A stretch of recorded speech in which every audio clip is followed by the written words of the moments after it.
పోగలుగుతారు. మరి ఏదో 1వ తారీఖు పుట్టిన వ్యక్తికి 6 నంబర్ ఫోన్ నంబర్ ఇస్తే వాడు జీవితంలో డెవలప్ కాలేడు. 6వ తారీఖు పుట్టిన వ్యక్తికి 1వ నంబర్ ఫోన్ నంబర్ ఉంటే వాడు లైఫ్లో ముందుకు పోలేడు.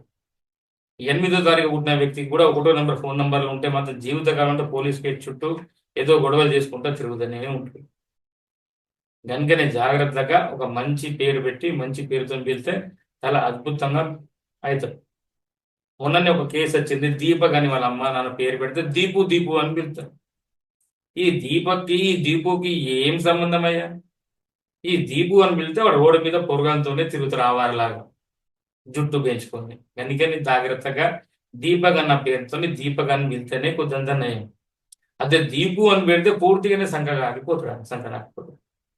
పేరుని అస్సలు పలగొట్టబాకండి. న్యూమరాలజీ శాస్త్రంని మేము నమ్మం అనుకుంటే అది మీరు నమ్మితే నమ్మకపోయినా పర్వాలేదు, అది చేసే పని అది కంపల్సరీ చేస్తుంది. మీరు నమ్ముతారా